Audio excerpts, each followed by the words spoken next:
Nah, terapi pengganti ginjal itu secara garis besar ada 2. Oke. Satu adalah dialisis. Nanti Ah, dialisis itu ada 2 macam, ada oke. namanya hemodialisis atau Oke. kita sebut sebagai cuci darah yang kita kenal ya. Yang satu lagi adalah peritoneal dialisis.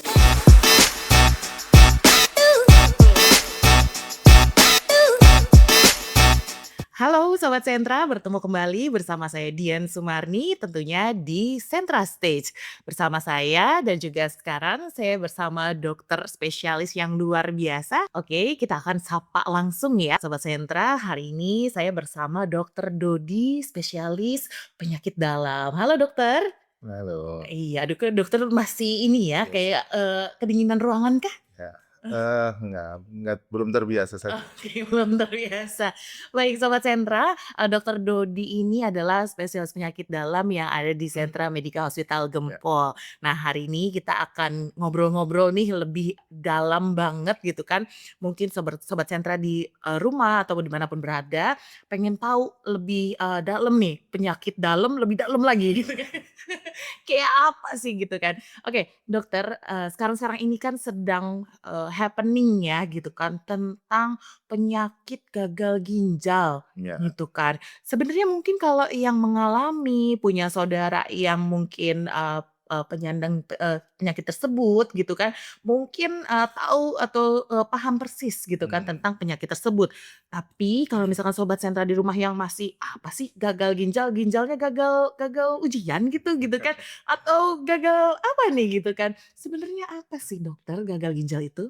Sebelum kita masuk ke definisi ya kan, kalau kita bicara sesuatu kan harus jelas dulu. Mhm, Itu barangnya apa sih gagal ginjal itu. mhm. Kalau saya sebenarnya lebih senang menggunakan istilah penyakit ginjal kronis, PGK, ya bukan Oke. gagal ginjal. Kenapa?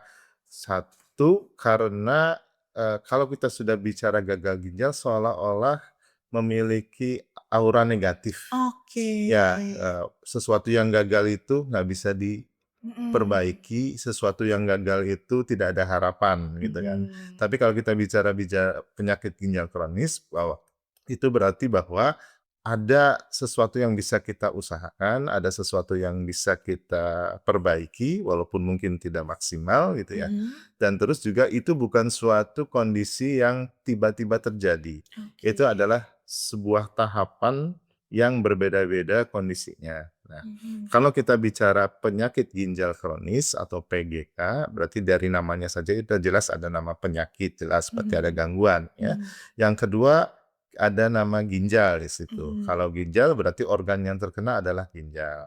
Yang ketiga adalah kronis ya. Jadi yang dimaksud dengan penyakit ginjal kronis adalah suatu gangguan pada atau kelainan pada struktur dan fungsi dari, ginjal mhm. manusia yang bersifat kronis. Nah, kronis ini ada kriteria waktunya, yaitu selama 3 bulan. Jadi untuk bisa disebut sebagai penyakit ginjal kronis, itu harus memenuhi kriteria ada kelainan atau abnormalitas dari struktur atau dari bentuk si ginjalnya, yang dilihat nanti dari USG, CT scan, dan lain sebagainya. Kemudian yang kedua, secara fungsi juga dia terganggu, ya. Nanti ada pemeriksaannya. Terus yang ketiga, kelainan itu sudah berlangsung minimal selama 3 bulan.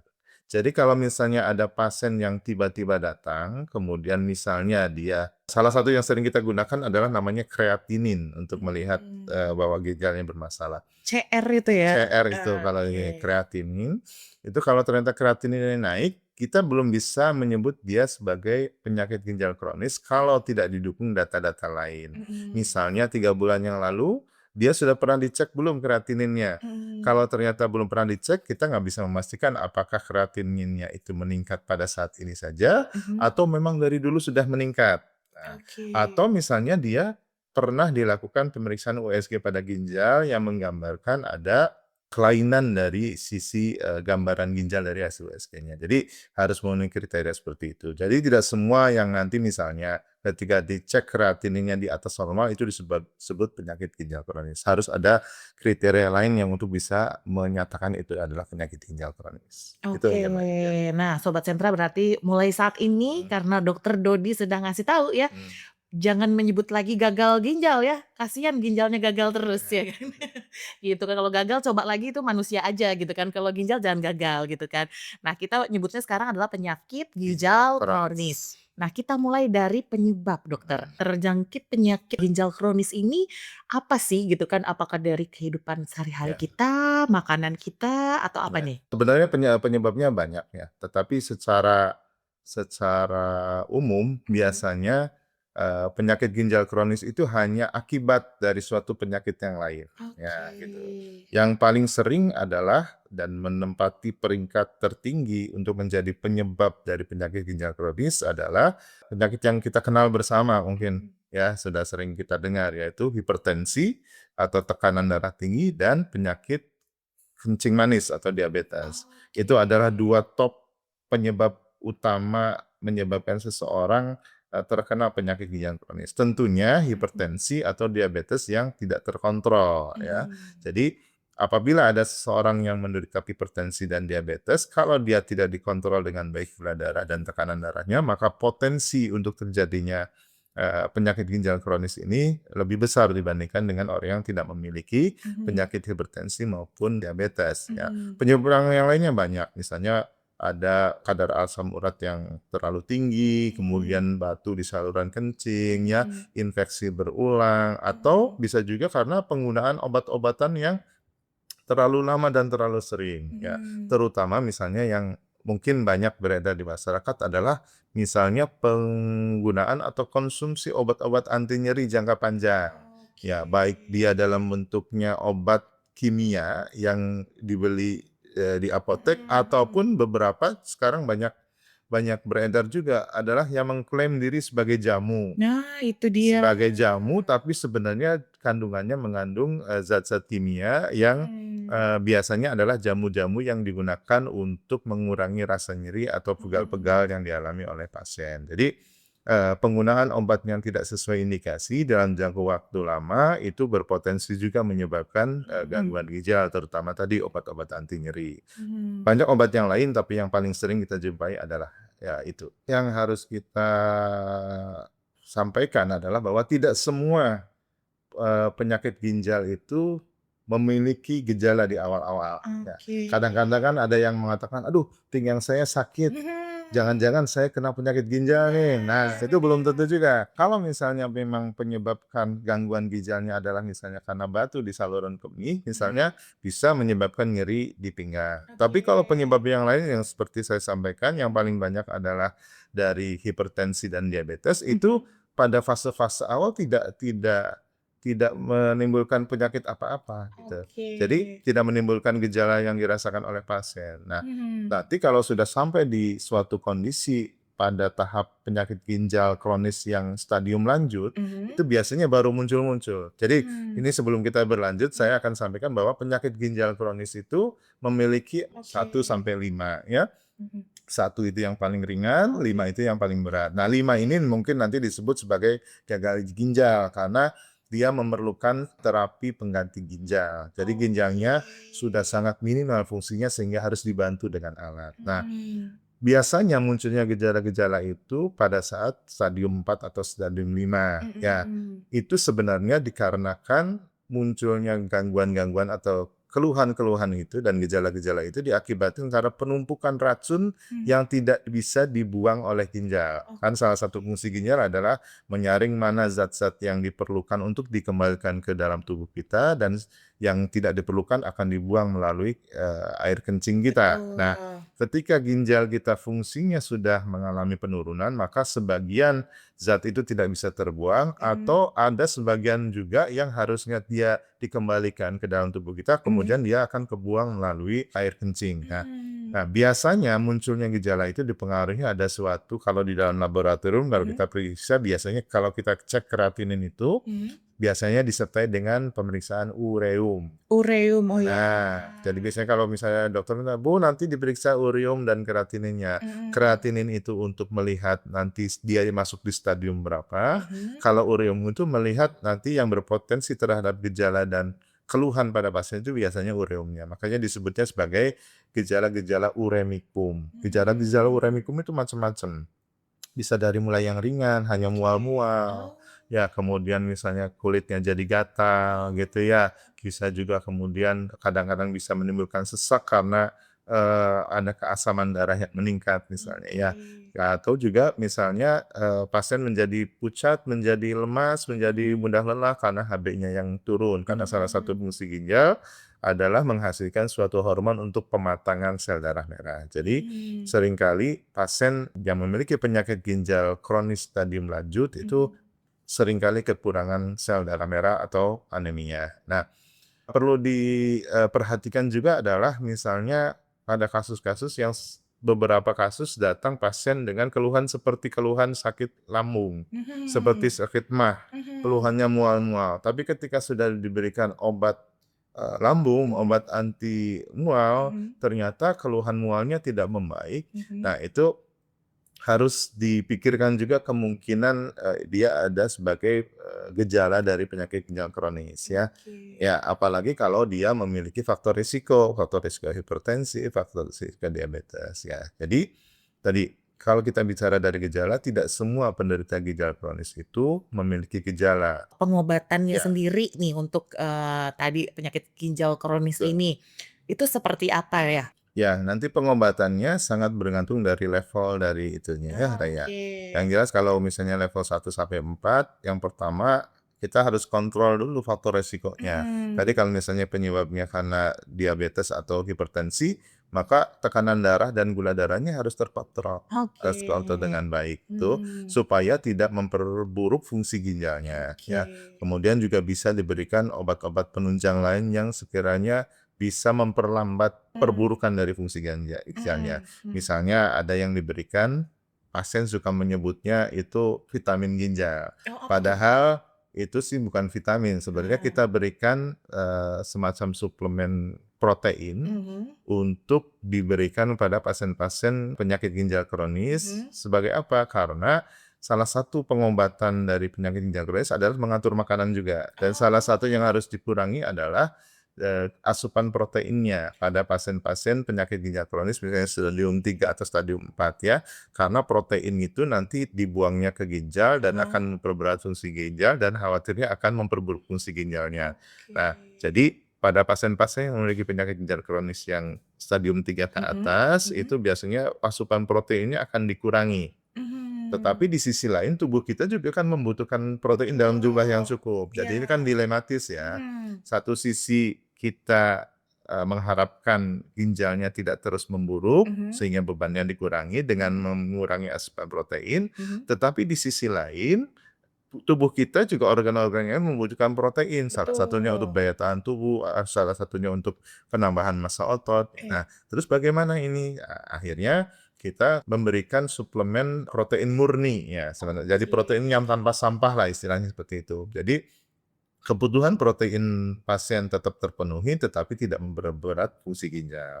Dan Mhm. dari penelitian juga pemberian suplemen ini memperlambat progresivitas dari gangguan ginjalnya. Jadi kerusakan Oke. ginjalnya bisa diperlambat walaupun tidak bisa dikembalikan juga ya. Dia hanya Mhm. bisa fungsinya untuk memperlambat gangguan ginjal. Nah, kalau misalnya sudah sampai di stadium 5, Mhm. memang itu resiko untuk dilakukan terapi pengganti ginjal. Mhm. Saya tidak bicara hanya, cuci darah, karena Oke. cuci darah itu hanya salah Oh. satu terapi pengganti ginjal. Mungkin, sobat sentra di rumah juga yang masih belum tahu nih Dok ya, Mhm. cuci darah gitu kan. Iya, Apa tuh Dok? Apa dicuci pakai, iya, ini gitu deterjen. sabun gitu kan ya, apa gimana tuh? Kita tadi kan bicara bahwa untuk stadium 5 Mhm. itu, potensi untuk dilakukannya terapi pengganti ginjal itu Mhm. sangat tinggi ya. Oke. Nah, terapi pengganti ginjal itu secara garis besar ada 2. Oke. Satu adalah dialisis. Nanti Heeh. dialisis itu ada 2 macam, ada Oke. namanya hemodialisis Oke. atau kita sebut sebagai cuci darah yang Ah kita hah. kenal ya. Ah hah. Yang satu lagi adalah peritoneal dialisis. Jadi peritoneal itu peritoneum, perut ya, selap Oh, perut, jadi cuci darahnya melalui perut. oke. Ya, jadi tidak menggunakan mesin. Dan Oke. satu lagi adalah dengan transplantasi ginjal. Jadi Oke. itu adalah terapi pengganti ginjal. Jadi ada 3. Nah, Mhm. mungkin kita akan bicara yang paling sering Sering dilakukannya. didengar ya, Tadi kan heeh. cuci darah. Iya. Ya, sebenarnya sih istilah cuci darah cukup agak bisa mewakili lah Iya iya. prosesnya gitu ya. Artinya Iya.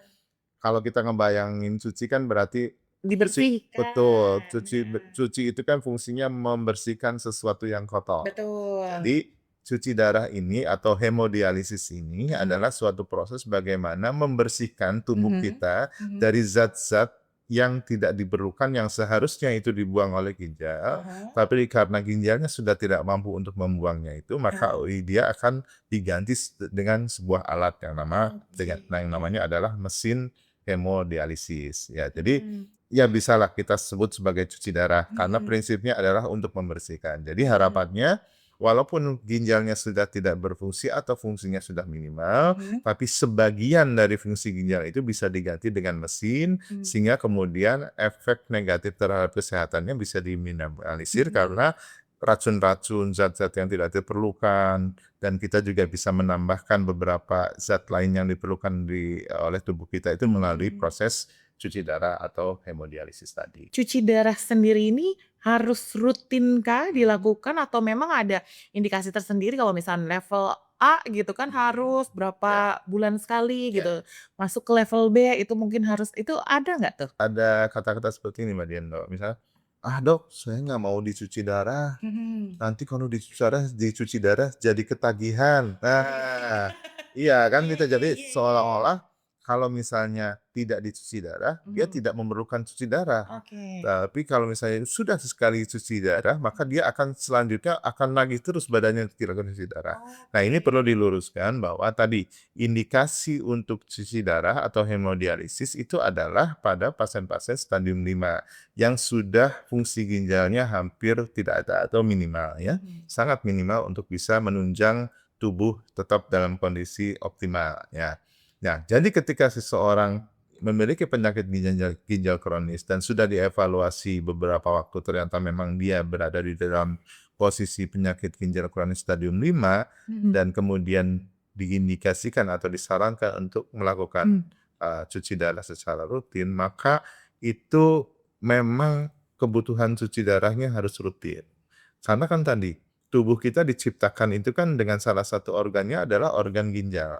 Ketika organ ginjal kita tidak dapat melakukan fungsinya secara optimal atau fungsinya hampir sudah tidak ada, maka untuk mempertahankan kondisi tubuh kita dalam kondisi yang baik itu harus ada suatu proses, ada suatu cara supaya bisa diganti dengan cara yang lain. Mhm. Ginjal kita kan ada 2 ya, kanan Mhm. kiri. Mhm. Kedua ginjal itu fungsinya sudah sangat minimal, Mhm. sehingga tidak bisa menunjang lagi kebutuhan tubuh kita, Oke. sehingga seumur hidup ya harus dibantu dengan alat tadi. Jadi bukan Oh. berarti bahwa seseorang ketika cuci darah, Mhm. dia akan ketagihan cuci darah. Mhm. Tetapi karena memang kondisinya memerlukan ginjal, dalam tanda kutip ya, Mhm. ginjal buatan lah untuk bisa supaya Mhm. tubuhnya tetap dalam kondisi optimal. Walaupun memang Mmm. sekali lagi bahwa proses cuci darah itu tidak semuanya bisa menggantikan fungsi ginjal yang Mhm. diciptakan oleh Allah itu. Jadi Iya. hanya sebagian yang bisa digantikan oleh,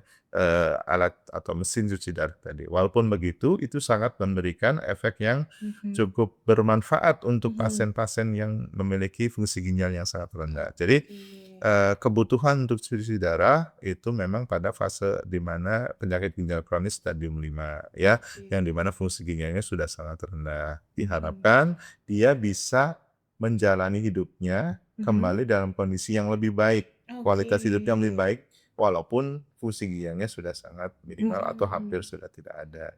Nah, tapi kalau durasi waktunya Oh itu iya, tadi, Dok? iya betul. Heeh. Jadi kalau menurut penelitian Mhm. yaitu kan kan sebenarnya kalau kita membayangkan ginjal Mhm. mah ketika kita Iya. bicara berapa menit ini ginjal lagi Langsung keluar kerja, gitu ya? ya. Iya iya. Cuma kita nggak Heeh. denger ininya dan Heeh. ininya, tapi kita terus-menerus menyaring, kemudian Mhm. mengembalikan dan lain sebagainya. Mhm. Itu fungsi ginjal terus berjalan selama Mhm. kita ngobrol ini ya. Mhm. Mhm. Nah, sekarang, masalahnya digantikan oleh alat yang berada di luar tubuh kita. Betul. Otomatis kan itu punya keterbatasan ya, karena Mhm. yang menggunakan pun tidak satu orang ya, Mhm. banyak. Jadi Mmm. untuk cuci darah yang baik itu adalah 2 kali seminggu dengan sekali cuci darah itu adalah 4,5 jam, Mmm, 4,5 jam. oke. Jadi Kalau di total baru 9 jam yang bisa kita lakukan untuk Mhm. pasien-pasien penyakit ginjal kronis stadium 5 itu, Mhm. walaupun idealnya adalah 12 jam. Tapi itu pun Mhm. sudah cukup baik untuk bisa Mhm. meningkatkan kualitas hidup pasien-pasien, penyakit ginjal kronis stadium 5 Mhm. itu tadi. Penyakit ini sebenarnya bisa dicegah nggak sih, Dok?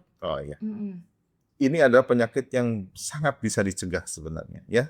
Jadi, dan kalau kita tadi bicara sepintas Mhm. tentang bagaimana sulitnya kalau orang harus Mhm. melakukan cuci darah rutin, berarti Mhm. dia harus 2 kali, dalam 1 pekan datang Betul. ke rumah Rumah sakit, sakit. minimal berarti dengan, mungkin katakanlah cuci darahnya Mhm. 4,5 jam, tapi dengan persiapan dan Mhm. segala macamnya total 5 jam misalnya. Mhm. Jadi 10 jam itu dalam 1 pekan dia harus datang ke rumah sakit, Mhm. sementara dia punya aktivitas misalnya, Betul. otomatis itu juga akan terganggu. Maka yang paling baik adalah kita mencegah supaya penyakit itu tidak menghinggapi diri kita maupun Mhm. keluarga kita. Mhm. Yang paling penting adalah pada orang-orang yang memiliki faktor risiko untuk timbulnya Mhm. penyakit ginjal kronis itu tadi. Mhm. Pertama, yang memiliki hipertensi, Mhm. memiliki diabetes, Mhm. kemudian yang memiliki asam urat tinggi. Mhm. Nah, itu harus, dilakukan screening atau dilakukan, pemeriksaan yang rutin. Sehingga nanti kalau Oke. misalnya sudah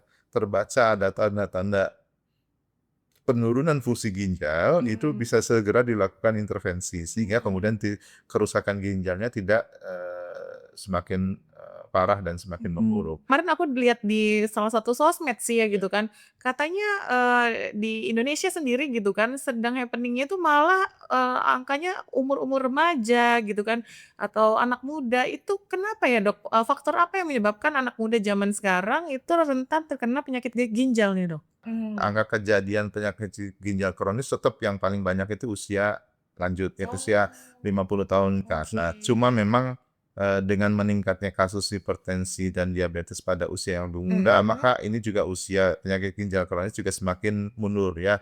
Usia Mhm. 40 tahun sudah mulai banyak yang terkena gitu. Nah, Mhm. pada kasus-kasus yang melibatkan, anak-anak Mhm. atau usia-usia dini ya, usia Oke. belasan, usia di 20 tahunan, Mhm. 20 tahunan, itu sih biasanya lebih banyak karena faktor-faktor penyakit autoimun, misalnya Oh, penyakit oke. lupus, ya ke penyakit, kita sebutnya glomerulonefritis yang akibat autoimun yang mendadak Mhm. biasanya tanpa ada Mhm. faktor resiko yang lain. Mhm. Dan itu memang sampai saat ini menjadi tantangan untuk kita untuk bisa kelompok-kelompok mana nih yang Mhm. rentan untuk bisa timbulnya penyakit ginjal kronis pada usia muda ya. Mmm. Kalau misalnya yang punya diabetes, punya hipertensi kan itu kan sudah jelas, sudah Iya, terbukti bahwa heeh. ini bagaimana nih dengan usia-usia yang masih muda ini. Tapi Mhm. memang kesulitannya adalah, tadi bahwa, kita belum bisa memastikan mana kelompok mana yang akan bisa berpotensi memiliki penyakit ginjal kronis pada Mhm. usia muda ini.